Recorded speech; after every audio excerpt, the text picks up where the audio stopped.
Assalamualaikum warahmatullahi wabarakatuh. Sebelum saya memulai seminar kita pada hari ini, pada malam hari ini, saya ingin mengucapkan terima kasih dulu kepada panitia karena telah mengundang saya. Jadi kita bisa sharing-sharing ilmu mengenai SPM, berbagi pengalaman, dan mungkin bisa berdiskusi sedikit mengenai SPM ini. Nah, untuk tema pada hari ini, itu saya mengusung judul untuk pentingnya sistem pengendalian manajemen bagi UMKM. Nah, sebelum kita masuk ke materinya, alangkah baiknya apabila kita berkenalan terlebih dahulu, karena siapa tahu kita ini nanti akan bertemu di lain waktu, membahas, berdiskusi, ataupun bisa bekerja di proyek yang sama. Jadi untuk profilnya sendiri, nama saya ini Faiz Raj Nugroho, asal instansi saya itu dari UNS, tempat tanggal lahir 22 April 2001, asalnya dari Magelang, dan juga emailnya itu adalah faizraj22@gmail.com seperti yang tertera di sana. Apabila nantinya setelah presentasi ini ada pertanyaan ataupun nantinya ada diskusi tambahan, bisa mengkontak email saya. Nah, tanpa perlu basa-basi lagi, mari kita masuk ke materinya. Nah, jadi yang pertama itu adalah untuk UMKM. Nah, seperti yang kita lihat sehari-hari, apabila kita itu bicara masalah UMKM itu apa, maka mungkin sebagian besar dari kita itu tidak mengerti UMKM itu seperti apa. Cuma untuk contohnya sendiri, mungkin kita akan mengatakan pedagang kaki lima, pedagang asongan, lalu mungkin warung-warung seperti itu. Nah, untuk UMKM itu sendiri, sesuai dengan namanya, usaha mikro, kecil, dan menengah, itu apabila kita melihat dari UU Nomor 20 Tahun 2008, itu dibagi menjadi 3 kategori. Yang pertama itu, untuk mikro, itu kurang dari 50 juta, dan omsetnya itu pun kurang dari 300 juta. Untuk yang kecil, itu 50 juta sampai 500 juta untuk asetnya, dan untuk omsetnya itu sendiri 300 juta sampai 2,5 miliar. Untuk menengah, itu asetnya 500 juta dan 10 miliar, dan omsetnya sendiri 2, miliar sampai 50 miliar. Nah, ada beberapa ciri-ciri UMKM yang bisa kita ketahui apabila kita itu mengidentifikasi UMKM di sekitar kita. Nah, jadi yang pertama itu sepertinya ini komoditinya itu tidak tetap. Jadi UMKM itu terkadang itu mengganti komoditinya seiring dengan berubahnya tren, berubahnya kesukaan masyarakat seperti itu. Contohnya, contohnya itu seperti ini.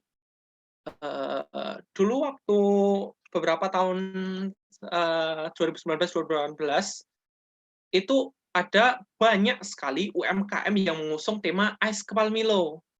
Nah, dan saya yakin sebelum Ais Kepal Milo ini mengetren, pedagang-pedagang UMKM-nya itu mungkin sudah berpengalaman di bidang es serut dan semacamnya, sehingga ketika ada perubahan dari es kepal Milo, maka mereka itu UMKM-nya itu tinggal mengubah variasi rasanya saja, tidak perlu untuk belajar lebih lanjut lagi.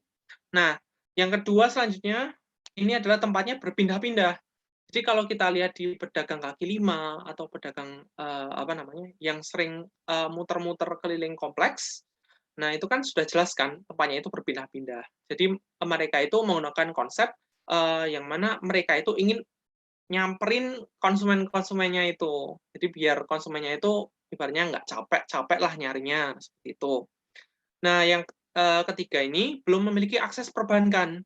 Jadi banyak sekali UMKM-UMKM yang dananya itu didapat bukan dari kreditornya, bukan dari banknya, tapi dari pinjam dari orang-orang lain gitu. Sehingga secara otomatis kalau dia nggak punya akses ke perbankan, berarti dia juga secara garis besar itu tidak memiliki laporan keuangan ataupun belum mengetahui laporan keuangan. Lalu yang keempat itu belum memiliki legalitas. Legalitas maksudnya di sini adalah berbadan hukum ataupun memiliki surat izin usaha. Nah, legalitas ini sendiri memang menurut saya itu apa ya? Bisa dikatakan pelaku UMKM-nya ini tuh merasa bahwa, oh ini legalitas itu apa ya, berat, sulit, dan semacamnya, sehingga mereka itu menunda-nunda terus-terusan tuh untuk membuat sebuah surat izin usaha. Padahal dari pembicara-pembicara yang pernah saya lihat di suatu seminar, itu mengatakan bahwasanya yang pertama kali harus dibuat oleh UMKM itu adalah legalitasnya. Jadi agar, apa namanya, pemerintah itu ataupun masyarakat itu tidak salah sangka, seperti itu. Terus yang terakhir ini, belum menerapkan prinsip-prinsip akuntansi. Nah, jadi ada yang UMKM yang, belum menerapkan prinsip-prinsip seperti prinsip economic entity. Seperti yang kita tahu, karena kita ini, kebanyakan ini dari akuntansi ya. Nah, economic entity itu kan prinsip di mana kita itu bisa, membagi antara, harta yang kita miliki sendiri pribadi ataupun harta yang dimiliki oleh entitas bisnis. Nah, sedangkan di UMKM sendiri, itu mau modalnya itu berapa, mau yang di-store, ke entitasnya itu berapa, mereka itu tetap, berpikir bahwa, "Oh, itu hartaku," gitu loh. Jadi, untuk pemisahan hartanya itu susah.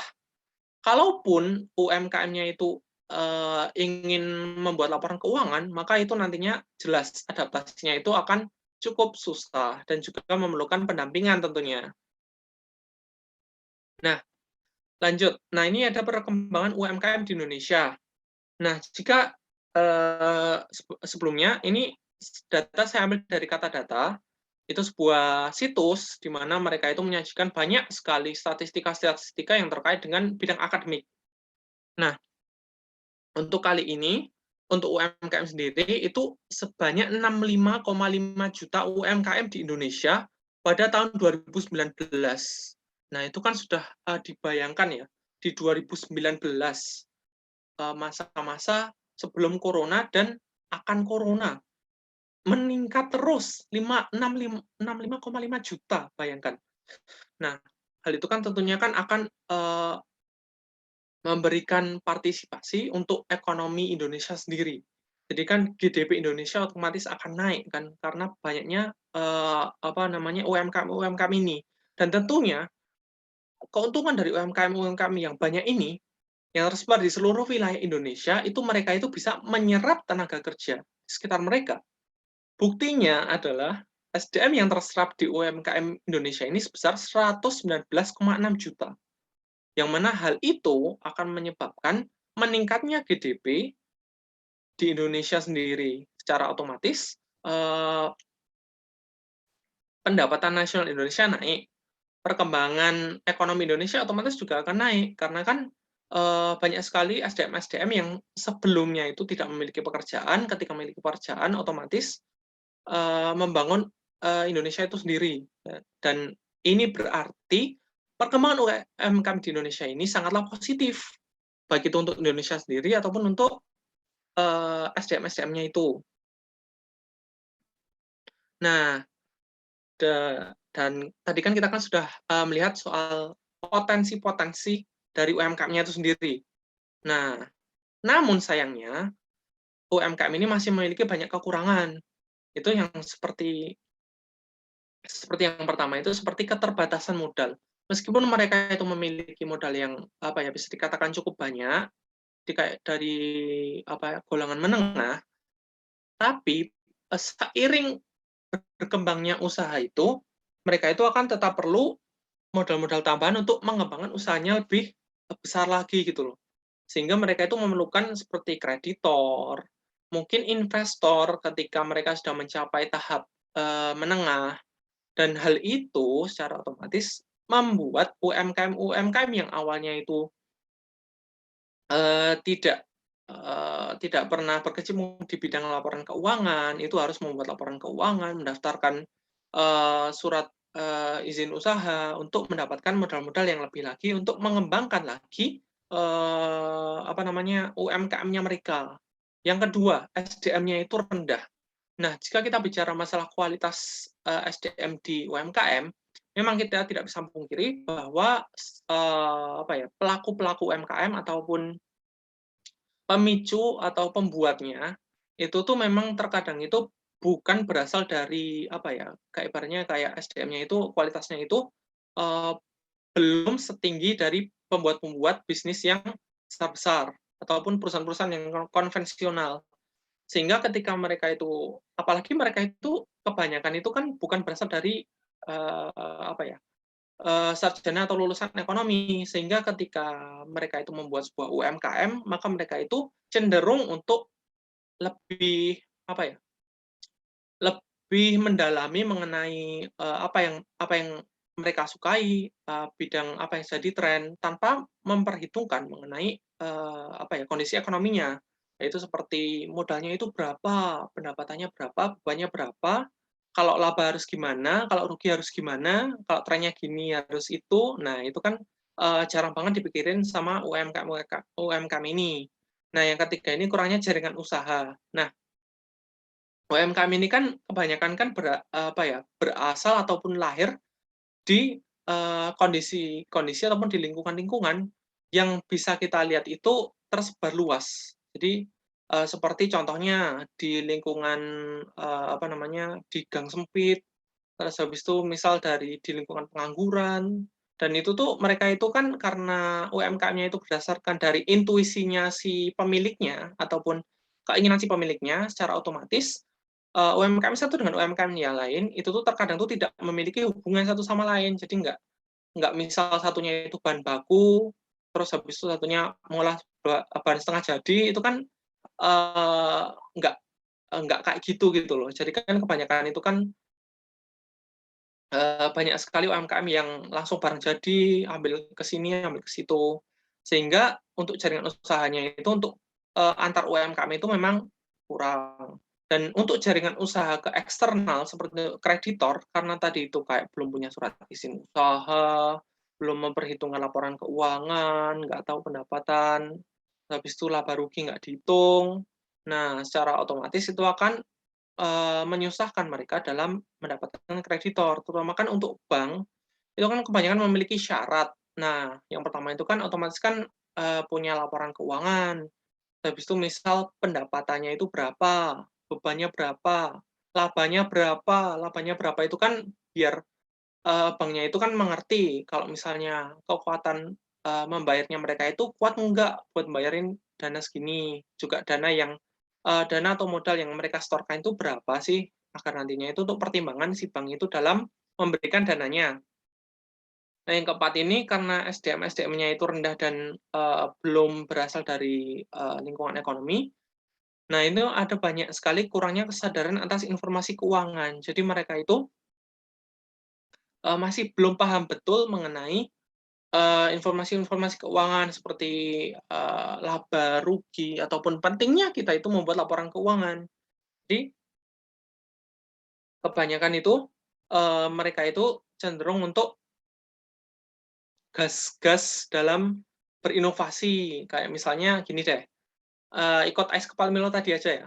Jadi misal tiba-tiba lihat YouTube, habis itu lihat, "Oh, tren Ais Kepal Milo," terus habis itu semuanya nanti pada ngeluarin, biaya-biaya modal yang banyak untuk Ais Kepal Milo sendiri. Padahal, jika kita lihat analisis strategi pula, itu kan biayanya Ais Kepal Milonya itu kan banyak sekali dan terkadang itu juga UMKM-UMKM itu kurang memperhitungkan COGS. Nah, COGS itu kan cost of goods sold.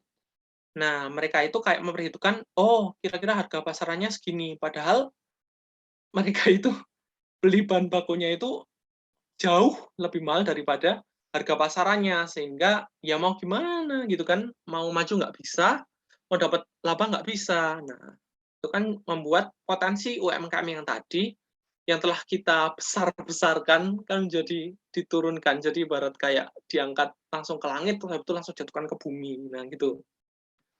Nah, selanjutnya ini, karena tadi kita sudah membahas kelemahan-kelemahannya, maka kita perlu untuk membahas kira-kira apa sih perlunya SPM dalam UMKM.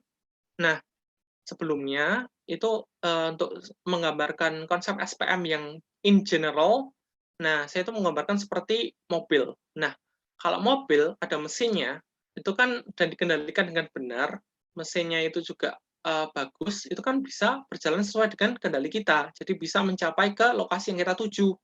Sebagaimana dengan SPM itu sendiri. Jadi SPM itu seperti sebuah sistem kontrol untuk, ibaratnya mengendalikan mobil tersebut agar mobil tersebut itu ibaratnya tuh selamat sampai tujuan. Jadi selamat untuk, mencapai tujuannya si UMKM itu sendiri. Nah, yang pertama itu ada pengelolaan informasi bisnis yang baik. Dengan adanya kita itu mengetahui SPM, maka kita itu mengetahui informasi keuangan dan non-keuangan, sehingga kita itu bisa mengelola informasi tersebut itu dengan baik. Lalu yang kedua adanya proses perbaikan berkelanjutan. Nah, kita yang sudah lulus matkul SPM ini, nah itu kan otomatis kita akan mengetahui tentang organisasi yang interaktif. Jadi di mana organisasi tersebut itu mempelajari dari kesalahan mereka, peluang mereka, threat juga agar mereka itu bisa memperoleh strategi yang lebih baik untuk mencapai tujuan mereka di suatu saat nanti. Nah, untuk terkait dengan organisasi interaktif nantinya akan dijelaskan lebih lanjut.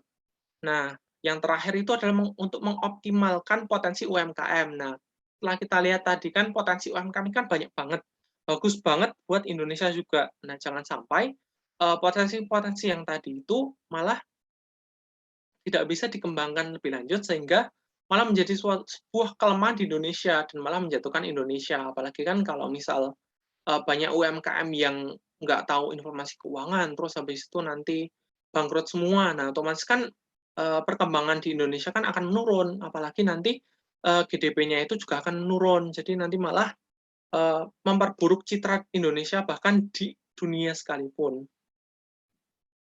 Nah, eee, biasanya itu orang-orang itu mengatakan bahwasanya tak kenal maka harus kenalan. Nah, sekarang kita harus kenalan sama si sistem pengendalian manajemen dengan lebih proper lagi. Nah, jadi pengertian pertama dari SPM ini adalah sebuah sistem pengendalian manajemen, adalah sistem yang digunakan oleh manajemen untuk mengendalikan aktivitas suatu organisasi. Ya, seperti apa yang tadi telah saya bilang, seperti kalau misalnya mobil itu harus disetir, jangan lupa komponen-komponen dari mobilnya itu harus dalam kondisi yang baik, harus dikontrol, harus diperiksa ataupun diperiksakan ke bengkel sekali-kali untuk mengetahui mana komponen yang rusak, agar nantinya itu bisa mencapai tujuannya. Nah, perlu diingat sebelumnya, SPM ini intinya itu untuk mencapai tujuan, bukan untuk eee, sama ataupun meniru dari strategi yang telah dirumuskan. Perlu diingat itu, karena itu untuk menjadi kunci di selanjutnya. Nah, ini ada beberapa unsur-unsur yang terkait. Yang pertama itu adalah ukuran kinerja finansial. Nah, finansial ini kan terkait dengan informasi-informasi dalam laporan keuangan, seperti pendapatannya itu berapa, bebannya itu berapa, misal modalnya berapa, dan aset-aset tetapnya itu tentunya itu harus dihitung sesuai dengan umur-umur masa manfaatnya. Nah, tentunya untuk ukuran kinerja finansial ini, mungkin untuk sederhananya, itu sudah bisa dipahami oleh UMKM-UMKM. Nah, untuk ukuran kinerja non-finansial sendiri, itu menurut saya,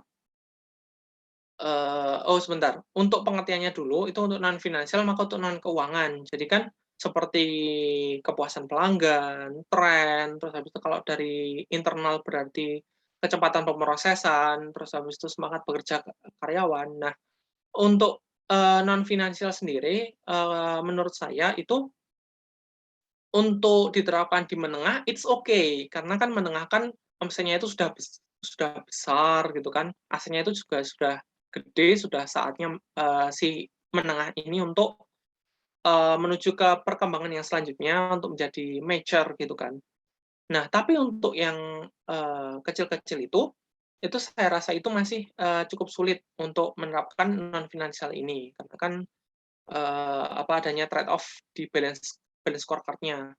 Nah, selanjutnya itu adanya pengendalian interaktif. Nah, seperti yang telah saya singgung tadi, interaktif ini berarti kita itu mempelajari lingkungan, threat, eee, peluang yang ada di lingkungan UMKM kita, sehingga kita itu bisa merumuskan strategi lebih baik lagi.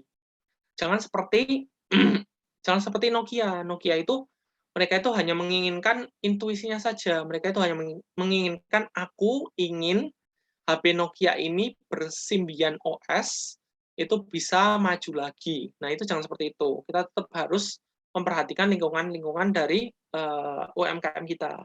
Buktinya apa? Buktinya Nokia itu sekarang kan udah nggak tenar lagi seperti dulu kan. Nah, selanjutnya itu juga di sistem pengendalian manajemen, itu perlu diadakan goal congruence. Jadi goal congruence ini sendiri itu merupakan persamaan tujuan dari si karyawannya itu, dari si seluruh bagian UMKM-nya itu terhadap tujuan dari organisasinya. Nah, goal congruence ini tentunya itu dibutuhkan untuk menerapkan sebuah strategi yang tentunya itu bisa disetujui oleh seluruh bagian dari organisasi. Yang mana dengan tujuan tentunya itu untuk mencapai tujuan perusahaan. Goal congruence ini juga itu dibuat untuk meminimalisasi terjadinya adanya kecurangan-kecurangan ataupun fraud-fraud.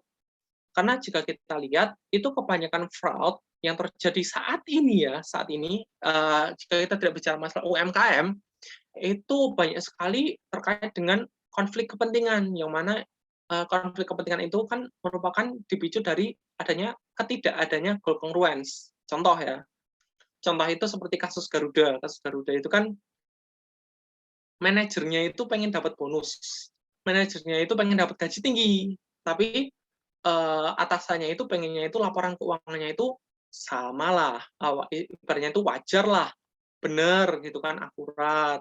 Nah, sehingga kan terjadi kasus yang Garuda itu, yang mana manipulasi keuangan. Nah, seperti itu. Nah, untuk goal congruence ini sendiri itu ada dua faktor. Yang pertama itu faktor formal dan faktor informal. Nah, untuk faktor formal ini sendiri, itu merupakan faktor-faktor yang bisa dikatakan itu aturan-aturan yang mengikat dari goal congruence ini. Nah, contohnya itu yang pertama itu pengendalian fisik. Nah, fisiknya ini maksudnya itu adalah fisik dari UMKM-nya ini. Jadi seperti contohnya itu kalau UMKM-nya itu di sebuah bangunan, ya bangunannya dijaga, dikasih gembok atau security.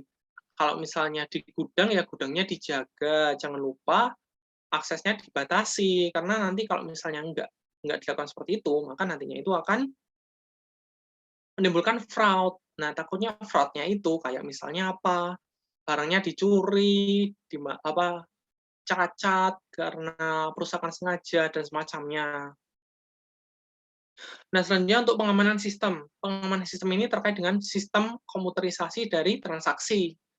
Nah, untuk kayak ibaratnya itu kayak memasukkan catatan-catatan kita itu ke sistem informasi akuntansi ataupun ke sistem akuntansi, itu juga perlu adanya pembatasan akses ataupun pemisahan tanggung jawab, sehingga nantinya itu tidak ada yang mengotak-atik dari akuntansi kita, agar nantinya itu informasinya itu akurat dan benar. Jadi kan waktu kita membutuhkannya untuk pengambilan keputusan, strategi, dan semacamnya, itu kita itu tidak salah strategi. Kan ya nggak lucu kan kalau misalnya ada orang ngotak-atik akuntansi kita, dari awalnya itu rugi jadi laba, terus kita percaya diri. Nah, habis itu kita mau rilis inovasi produk baru, ternyata gagal. Lah, ruginya double. Sudah jatuh tertimpa tangga pula. Wah, itu kan ngeri gitu kan. Jadi untuk yang terakhir itu pedoman atau manual. Pedoman atau manual ini sendiri itu seperti aturan-aturan yang telah dibukukan ataupun sudah dirumuskan oleh sebuah pihak untuk ditaati. Dan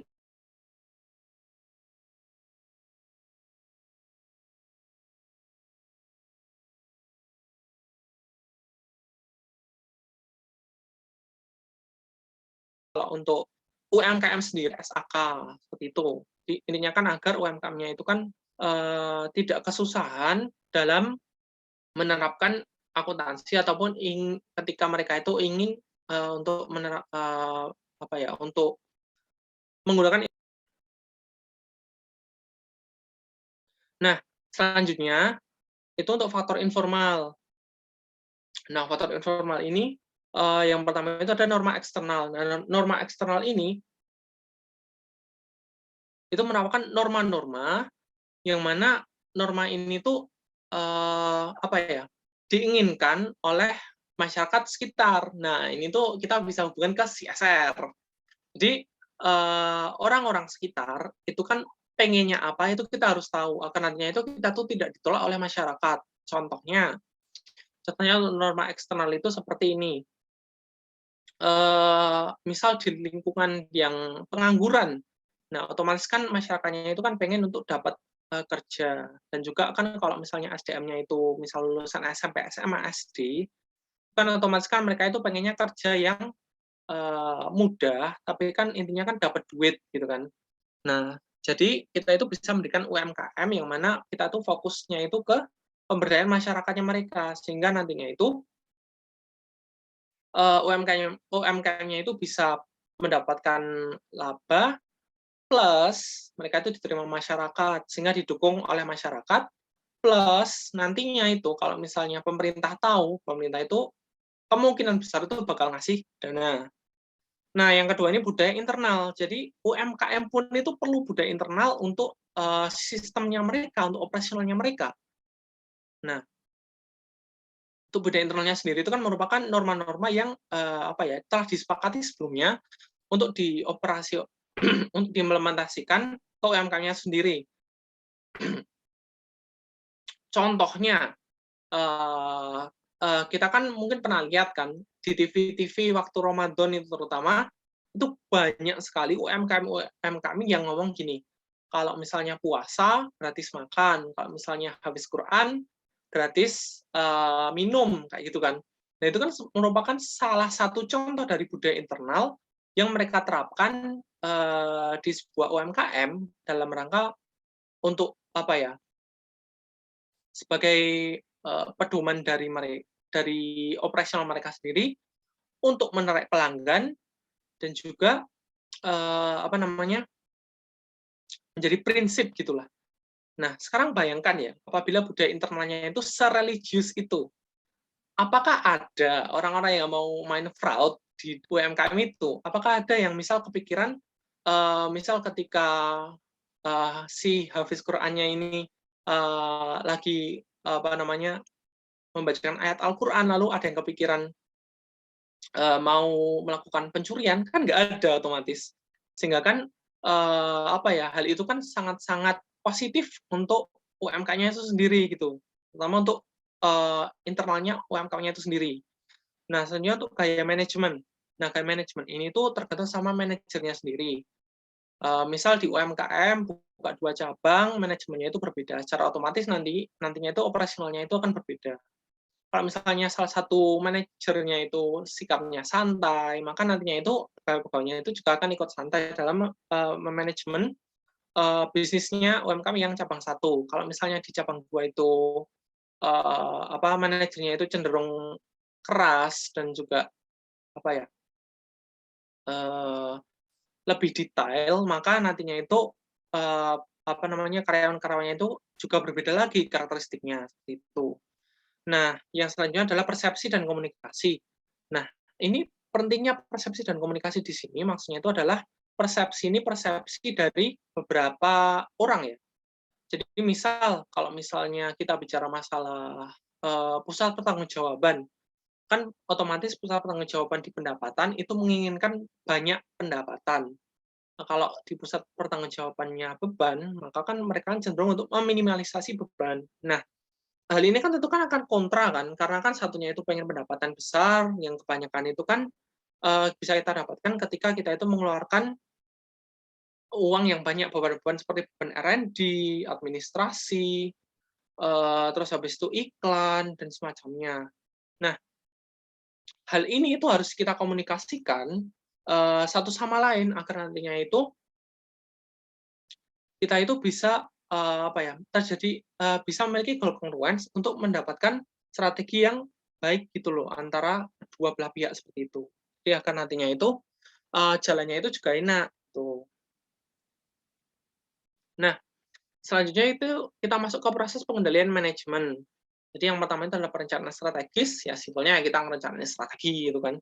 Yang kedua itu persiapan anggaran. Jadi setelah kita tahu strateginya kayak gimana, kita ngerencanain anggaran dari beberapa data historis ataupun, dari ramalan penjualan. Terus yang ketiga itu adanya pelaksanaan. Jadi ketika kita melaksanakan, masa kita harus lepas tangan gitu kan, terus kan nggak mungkin gitu kan. Jadi kan ingat harus dikontrol. Kalau uncontrollable berarti nantinya itu mobilnya itu bisa nyungsep ke jurang, kan nggak lucu gitu. Nah, di pelaksanaan ini maka kita itu harus melakukan kontrol yang, bisa dikatakan cukup ketat lah. Nah, yang terakhir ini ketika untuk evaluasi kinerja. Jadi ketika sudah selesai semua, ya biasanya evaluasi untuk kita itu mengetahui apakah kinerjanya kita itu bagus apa enggak sih, gitu. Ya, selanjutnya kita masuk dulu ke prosesnya. Eits, tapi sebelum itu kita perlu tahu dulu formulasi strategi.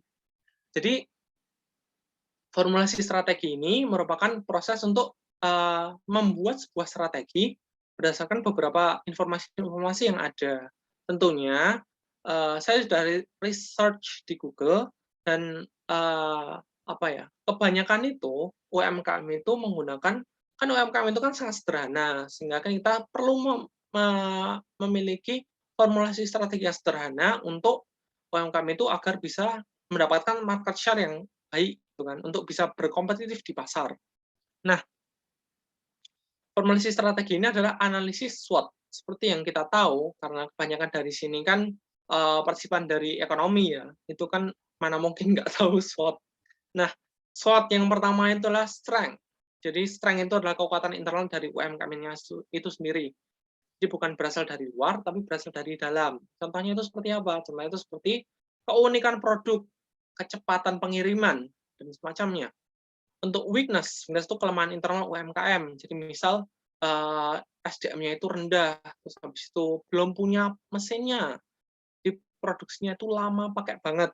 Nah, untuk yang ketiga itu opportunity. Jadi peluang bisnisnya itu seperti apa di market tersebut. Trennya itu kayak gimana. Jangan sampai kita itu cuma melihat opportunity-nya saja tanpa melihat yang komponen keempat, yaitu threat. Jadi faktor eksternal yang bisa dikatakan uncontrollable. Jadi ini kebanyakan itu dari UMKM saingan seperti itu. Jadi kalau kita gabungkan, berarti misal di apa namanya, sandwich gitulah. Jadi strength-nya itu mungkin nanti sandwich-nya ini akan memiliki kustomisasi isi dari sandwich-nya tersebut. Jadi bisa misal dari fruit sandwich, terus habis itu nanti ganti jadi, oh rotinya diganti jadi roti gandum. Oh ini isinya diganti jadi isi daging, dan semacamnya. Nah, kelemahan internalnya, katakanlah misal kalau di bisnis sandwich tadi, lokasinya itu kurang strategis. Terus habis itu mungkin nanti kustomisasinya itu terlalu banyak, sehingga malah menyebabkan kesulitan gitu kan, bisa. Opportunity-nya, karena kan mungkin trennya itu mungkin kita ambil di kota tertentu lah, kita ambil misal Magelang. Nah, kalau kita lihat di Magelang itu tren tren kepraktisan ini kan sudah terkenal ya di pandemi ini ya. Kan karena kan banyak banget orang-orang yang bilang kalau misalnya jangan keluar, mending di rumah aja ataupun nanti GoFood, Gojek. Nah, itu kan secara otomatis kan sandwich-nya kan mudah beradaptasi. Nah, itu salah satu opportunity-nya. Dan yang teratur adalah threat. Nah, jika kita lihat ya, misal kita ambil deh salah satu kayak bukan bukan sandwich deh, kayak buat roti-rotian deh. Kayak misalnya kita lihat Jiwa Toast gitu kan. Nah, itu kan mereka udah punya nama di bawah Janji Jiwa. Itu kan threat yang sangat-sangat mengancam. Karena kan kita juga nggak tahu juga strateginya seperti apa di kedepannya, sehingga kita itu apa ya, lebih was-was untuk si saingan-saingan kita. Nah, lanjut ke perencanaan strategis. Jadi perencanaan strategis sendiri, menurut Robert N. Anthony, itu perencanaan strategis itu merupakan proses memutuskan program-program yang akan dilaksanakan oleh organisasi dan perkiraan jumlah sumber daya yang akan dialokasikan ke setiap program selama beberapa tahun. Nah, perencanaan strategis ini sendiri itu output-nya itu merupakan strategic plan. Jadi merupakan rencana 3 sampai 5 tahun ke depan. Nah, jadi kita itu bisa mengetahui kira-kira itu besok tuh rencananya bakal gimana? Apakah UMKM-nya itu akan ekstensi, apakah membuat inovasi produk baru, ataukah nanti mengemas produk itu menjadi produk yang lebih baik lagi dan semacamnya. Nah, untuk program-program ini sendiri itu tergantung sama jenis UMKM yang Bapak Ibu bikin ya. Kalau misalnya jasa berarti jenis-jenis jasanya, kalau misalnya produk berarti ya produk-produk utamanya itu seperti apa itu. Nah, perlu diingat perencanaan strategis ini kan merupakan untuk, mencapai tujuan dari organisasi, sehingga nantinya itu apabila terjadi implementasi strategi yang berbeda dari strategi yang sebelumnya, maka tidak mengapa, selama itu tuh bisa mencapai tujuan tujuan dari UMKM-nya. Contohnya, itu kegiatan operasional operasional UMKM di masa pandemi. Nah, ini Bapak Ibu kan pasti kan akan, sudah mengalami ya, terutama untuk UMKM yang sebelum tahun 2019. Nah, misalnya ya, untuk UMKM yang, bergerak di bidang makanan, katakanlah misal, boba gitu kan. Nah, boba sendiri itu kan, kebanyakan itu kan atau kopi lah, kan kebanyakan kan, eee eee, konsumen-konsumennya itu kan seperti nongkrong nongkrong di warungnya. Nah, sementara kan untuk pandemi sendiri, masa kita itu mau untuk, bener-bener, "Ah, nongkrong aja lah, nongkrong." Kita bikin, konsep nongkrong, biarin pandemi. Kan tentunya kan nggak bisa, nantinya kan malah kena denda. Sehingga diperlukan implementasi agar kita itu masih dapat laba, tapi juga kita tuh membatasi nongkrongnya dan juga memperbanyak, pembelian, take out-nya. Seperti contohnya itu, oh, sebelum pandemi kita belum, collab sama Gojek sama Grab, maka setelah pandemi, kita harus memperbanyak kerjasama sama Gojek, Grab, dan semacamnya, atau mungkin nanti membuka stand di mana itu lah, untuk mendapatkan pendapatan, laba lah tentunya. Nah, selanjutnya ini kita masuk ke anggaran. Jadi, untuk anggaran sendiri ataupun budget itu kan merupakan sebuah, apa ya, ibaratnya itu seperti rencana, biaya-biaya ataupun pendapatan yang kita dapatkan, untuk beberapa, masa yang akan datang. Nah, yang pertama itu adalah untuk menyelaraskan rencana strategis. Ini fungsi-fungsinya ya. Jadi yang pertama ini sendiri, itu anggaran itu harus dibuat dari rencana strategis yang telah kita dibuat. Jangan sampai budgetnya kita itu melenceng jauh dari rencana strategisnya. Itu jangan, itu nggak boleh, itu kesalahan besar. Karena nantinya itu menyangkut dengan, aktualisasinya. Karena kalau misalnya anggaran itu beda jauh sama aktualisasinya kan, kayak tidak realisasi, sehingga kan doesn't make sense gitu kan. Nah, yang kedua itu koordinasi. Nah, anggaran ini kan tentunya diperlukan koordinasi dari, kalau di perusahaan konvensional itu kan beberapa pusat pertanggungjawaban. Nah, tapi kalau di UMKM kita lihat dari, beberapa bidang-bidang, yang ada di laporan keuangan, seperti pendapatannya gimana, terus untuk bebannya berapa, jangan lupa depresiasi dan semacamnya, agar nantinya itu tercapai, ya kan tadi, congruence, rencana strategisnya jadi, anggarannya pun jadi, seperti itu. Yang ketiga itu untuk penugasan tanggung jawab. Nah, tanggung jawab di sini itu ketika anggarannya itu sudah jadi, itu maka nantinya itu kan anggarannya itu kan harus diaktualisasikan sedemikian rupa. Nah, maka kita perlu untuk membagikan tanggung jawab anggaran tersebut ke, manajer-manajer pilihan kita, agar nantinya itu mereka itu bisa menjalankan tugasnya dengan baik. Nah, yang keempat ini untuk dasar evaluasi kinerja. Jadi nanti itu spoiler ya, jadi nanti itu anggaran itu nanti akan dibandingkan dengan aktualnya. Jadi nantinya itu kita bisa mengetahui selisihnya, itu. Oh iya, anggaran ini itu bisa kita lihat juga atau bisa kita rumuskan dari, peramalan penjualan, misal ya, lalu mungkin dari data-data historis yang telah kita miliki sebelumnya. Nah, lalu kita lanjut ke kategori anggaran untuk UMKM. Jadi, sebenarnya kan kategori anggaran itu kan ada banyak banget ya. Tapi untuk UMKM kali ini, itu menurut saya itu, ada beberapa anggaran-anggaran yang, khusus lah, yang sangat-sangat krusial, sangat-sangat dibutuhkan oleh UMKM. Karena, dilihat dari perbandingan dari SHKMKM ataupun dari, keterbatasan dari SDM-nya sendiri. Nah, untuk dari SHKMKM, itu saya ambil dari, laba dan neraca. Karena kan, di SHKMKM sendiri kan diperlukan, penyajian laporan keuangan yang, minimalnya itu, kalau nggak, laba rugi plus neraca plus CALK, sehingga saya mengambil itu. Secara otomatis, kita juga harus mengambil anggaran pendapatan dan anggaran beban. Meskipun kalau menurut saya itu anggaran neraca itu cukup, susah untuk UMKM-nya sendiri. Nah, kita langsung masuk ke yang pertama. Pertama ini anggaran pendapatan. Nah, anggaran pendapatan ini seperti tadi bisa dilihat dari data historis ataupun penjualan yang berisi P kali Q.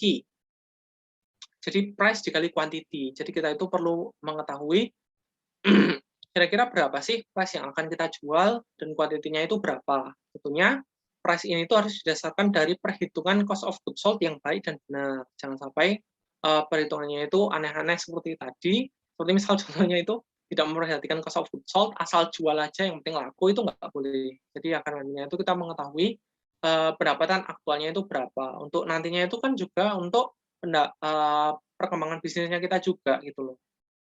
Seperti ekstensi dan semacamnya itu.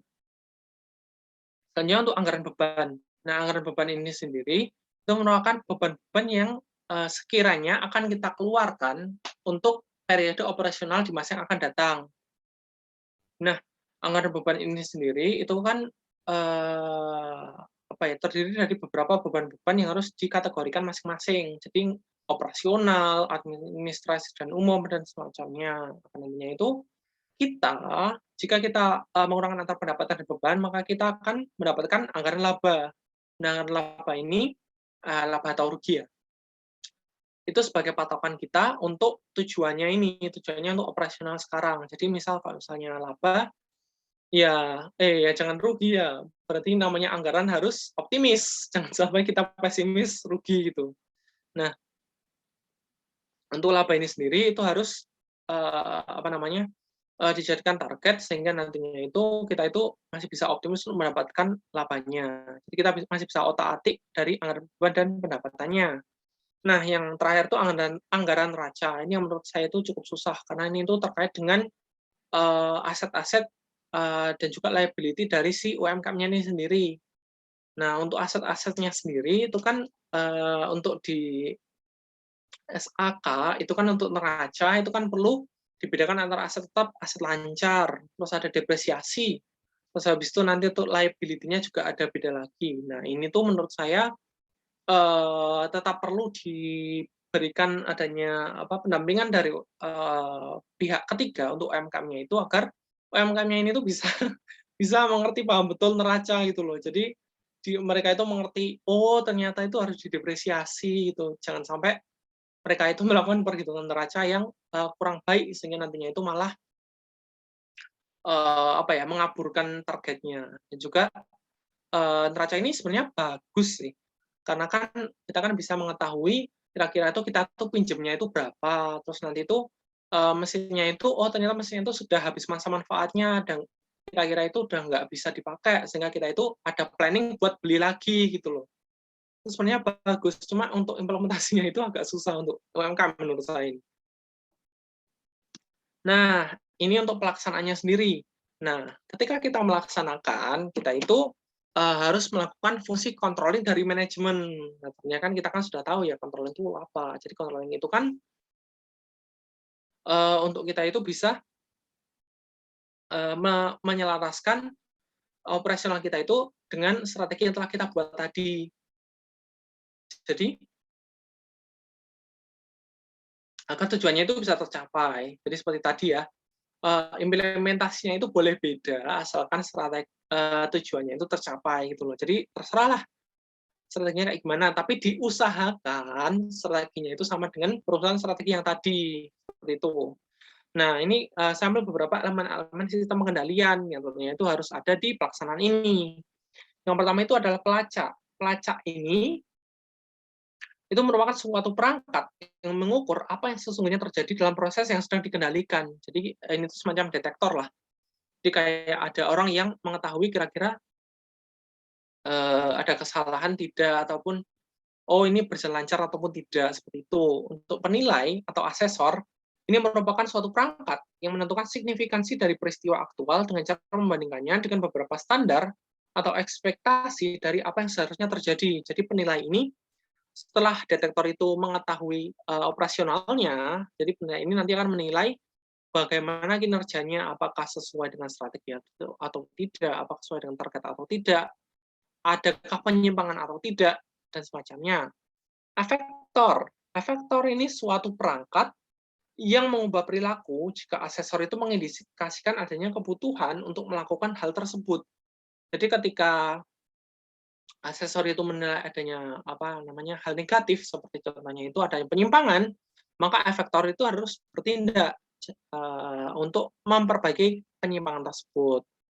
Nah, dengan menggunakan jaringan komunikasi. Jadi urut-urutannya itu gampang sekali. Jadi ada manajer yang melacak atau mengkontrol, melihat operasionalnya UMKM, lalu ada yang menilai itu apakah sudah sesuai atau tidak, benar atau enggak.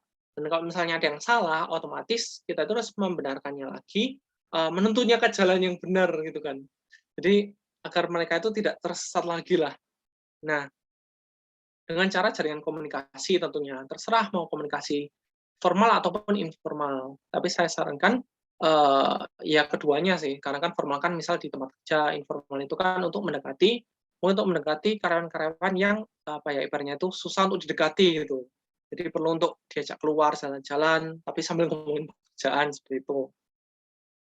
Nah, kita masuk ke yang terakhir sendiri ya prosesnya, yaitu evaluasi kinerja, yang mana kita itu nantinya itu akan melihat apakah kinerjanya kita itu sudah sesuai atau belum. Untuk evaluasi kinerja sendiri, kita itu perlu ada 2 faktor di sini sih. Yang pertama itu kan variance atau selisih. Jadi ketika kita membandingkan antara hasil kinerja aktual dengan anggaran, kita itu akan menemukan sebuah variance. Nah, variance ini itu bisa selisih dari aktual dan anggaran ataupun bisa dari historisnya untuk pembandingannya. Nah, variance sendiri itu ada 2, favorable sama unfavorable. Kalau favorable itu kan memuaskan, artinya memuaskan itu berarti sesuai dengan strategi, melebihi ekspektasi, nah gitu kan. Jadi misal laba, di atasnya gitu kan. Dan yang kedua itu unfavorable, jadi ini tuh kayak tidak memuaskan gitulah, mengecewakan gitu. Jadi misal ketika pendapatannya itu kurang, wah malah jadi rugi gitu kan. Jadi ekspektasi awalnya laba, tiba-tiba jadi rugi. Itu namanya unfavorable. Nah, tentunya untuk favorable dan unfavorable ini tidak boleh kita semena-mena untuk mengatakan bahwa semuanya itu kalau plus itu bakal favorable, kalau minus itu unfavorable. Itu enggak kayak gitu. Nah, jadi perlu adanya pusat pertanggungjawaban. Jadi kita tuh perlu mengetahui pusat pertanggungjawaban. Jadi misal di pusat pendapatan itu kan otomatis kan ketika pendapatannya itu lebih banyak, maka favorable. Kalau misalnya pendapatnya lebih sedikit, unfavorable. Nah, untuk pusat beban itu apabila bebannya itu lebih besar, maka akan jadi unfavorable karena kan banyak biaya-biaya yang harus kita keluarkan. Sementara untuk yang favorable sendiri itu ketika biaya yang kita keluarkan itu lebih rendah, seperti itu. Nah, oke, mungkin sekian dulu presentasi dari saya. Sebelumnya, apakah ada pertanyaan-pertanyaan dari audiens?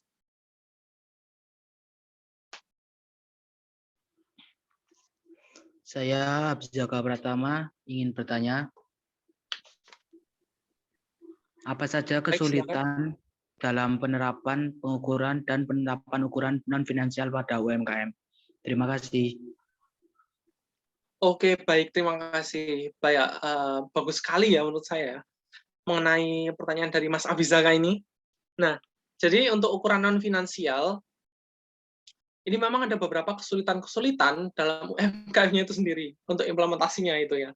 Untuk ukuran keuangannya saja sudah susah, apalagi untuk ukuran non finansialnya seperti itu ya Mas. Jadi untuk usaha-usaha kecil dan menengah itu mungkin ada beberapa kesulitan dalam mungkin untuk mengukur lah, untuk mengukur saja loh, untuk mengukur tren kepuasan pelanggan. Itu mungkin mereka kan tidak membuat suatu survei ataupun hanya sebatas asumsi, yang mana asumsi itu kemungkinan salahnya itu akan lebih besar daripada untuk survei. Sehingga untuk melakukan misal gini ya, pakai balance scorecard gitu ya, untuk nge-trade off dari ukuran non finansial ke ukuran finansial, itu kan perlu diadakannya bobot yang sama. Nah, pembobotan ini, itu kalau misalnya datanya udah salah, apalagi nanti akan jadi balance scorecard yang salah, seperti itu ya. Cuma beda lagi halnya kalau misalnya untuk yang menengah. Nah, untuk yang menengah ini kan mereka kan, sudah gede gitu ya, Mas, ya. Sudah gede UMKM-nya, mungkin sudah punya surat izin usaha, sudah punya beberapa kreditor. Sehingga mereka itu mungkin bisa sedikit demi sedikit itu melakukan pengukuran, untuk yang non finansialnya ini. Jadi mereka itu mungkin bisa melakukan trade off lah menggunakan balance scorecard sehingga, apa namanya, tingkat untuk growth-nya itu lebih besar daripada untuk yang mikro ataupun yang kecil. Seperti itu Mas Abizaka. Apakah ada, pendapat ataupun ada tanggapan dari Mas Abizaka?